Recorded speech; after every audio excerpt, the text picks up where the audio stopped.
माणबसा गुरुवार रे 10 मिनिट रे आमे एही रेसिपीटी को बनैबा एही पिठाटी को बनैबा बहुत व्यस्त थाए सही दिन व्यस्तता भितरे आमे माँ लक्ष्मी को भोग पई प्रस्तुत करिबा एही पिठाटी को निश्चय देखिबे आ बहुत पसंद मध्य आसीबो आपनकु थरे बनै कि खाइबे कि माँ को पाखरे भोग लगेबे बहुत बढ़िया लागिबो एही पिठाटी। तो चलंतु बनैबा स्टार्ट करिबा रेसिपीटी ता पूर्वरु कहि रखे मो चैनल जदि नुआ अछंती ताहले लाइक शेयर और सब्सक्राइब तो निश्चय करिवे।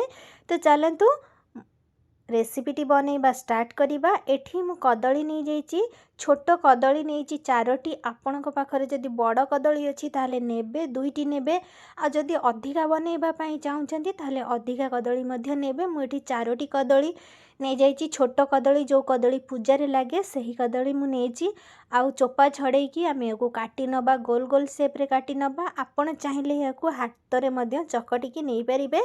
तो एबे गोटे मो मिक्सी जार नहीं जाइची मिक्सी जार रे आमे कदली जो काटी की रखिथिले ना से कदली को आमे गोटे मिक्सी जार रे दबा बड़ जार नेबे ताहले आपन को ग्राइंडिंग करिबा पई सुविधा हबो।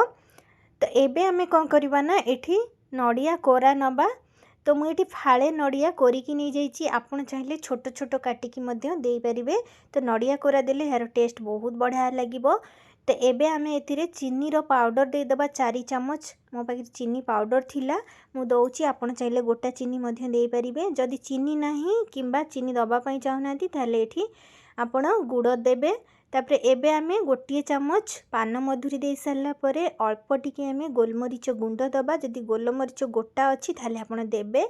तो एबे आमे कोन करबा ना घरे जो गाय क्षीर सही क्षीर को आमे दबा पूजा रे आमे याकू बनैबा माँ लक्ष्मी को पई तो गाय क्षीर ही बेटर रहिबो। तो सेथि पे मु एठी 2 कप गाय क्षीर गरम रूम टेम्परेचर क्षीर दउची माने गरम करिकी ठंडा हे गला परे सही क्षीर को मु एथिरे दउची।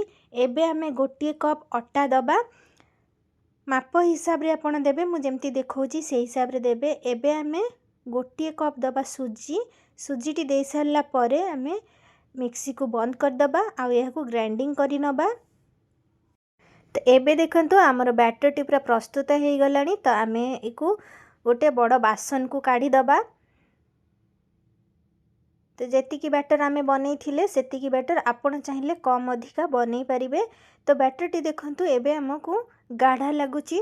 तो एबे आमे एथिरे कोन करिबा ना क्षीर मिसई दबा। मु एठी हाफ कप क्षीर दउची आ क्षीर देई सारी कि आमे याकू भल से गोळेई नबा। एठी स्वाद अनुसार गोटे चम्मच लूण दबा लूण दे सारला परे आमे याकू भल से मिक्स करि नबा। जदि आपण चाहुचंती क्षीर न दबा पई तो आपण कोन करिवे ना एठी क्षीर जगह रे पानी रो यूज करि परिबे बिल्कुल पानी रे मध्य बनेबे किंतु क्षीर देले यार टेस्ट बहुत भल आसीबो। तो याकू भल से आमे मिक्स करि न भल से टिके गोळेबे गोळेले कोन हबो ना ए टिके फ्लफी हे जिवो पिठाटी भल से फुलिबो। तो ढांकी कि आमे 10 मिनिट रेस्ट पई छाड़ी दबा सुजीटी हमर फुली जिवो। एबे देखंतु 10 मिनिट परे सुजीटी भल से फुली जाइची आ बैटरटी मु चेक करके देखुची देखंतु बैटरटी हमर प्रथम रु टिके गाढ़ा हे जाइची। तो आमे ए स्टेज रे कोन करिबा ना टिके भल से आमे याकू आउ टिके गोळेई दबा गोळेई सारला परे आमे याकू नेक्स्ट स्टेप रे कोन करिबा गोटे कड़ाई रे तेल गरम करिवे आउ टिके बैटर पके कि देखिबे एमती जदी भासी आसुची ताहले जानिबे तेलटी आपनकर परफेक्ट गरम हेची। तो एबे आमे कोन करिबा गरम तेल रे गोटे गोटे करके पिठा आमे छाड़ी दबा। तो जेतिकी कड़ाई रे जागा हबो से हिसाब रे आपण पकेइबे। तेलटी को प्रथमे हाई फ्लेम रे गरम करिदेबे तापरे लो टू मीडियम फ्लेम रे पिठा गुडी को छाणीबे नले पिठा पोड़ी जिवो बाहरु पोड़ी जिवो आ भितरु कंचा रही जिवो पिठाटी भल से कुक हबनी। तो सेति पई आपण लो टू मीडियम फ्लेम रे ध्यान रखिकी कुक करिवे। तो एबे देखंतु हमर पिठाटी परफेक्ट भाबरे फुलीची आ बढ़िया से कुक मध्य हे जाइची। तो एमती पिठा ही आपण निश्चय बनेबे।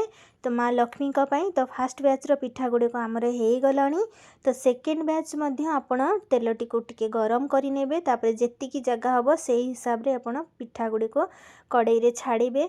अधिका छाड़ी देले पिठा गोटिए सहित आ गोटिए चिपकी जिवो तो पिठा गुडी को भल से बनी बनी। तो सबुतक पिठा हमर एबे पूरा परफेक्ट भाव रे रेडी ही जाइची।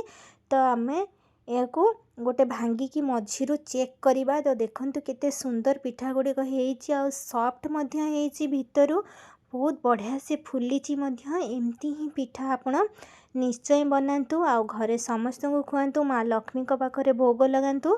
तो आपण जो बैटरटी गोलाउछंती ना सेथिरे आपण चाहिए मध्य गोलेला समय रे मिल्क पाउडर आपण देबे देले यार टेस्ट मध्य आहुरी भल लागिबो। जदि खाली पानी रे गोलाउछंती ताले अल्प टिके मिल्क पाउडर देबे देले यार टेस्ट बहुत भल लागिबो। मझिरे गोटे काटिकी मध्य मु देखौची देखंतु केते सुंदर देखा जाउची आ खाइबा पई मध्य सेतिकी ही टेस्टी हेतिला।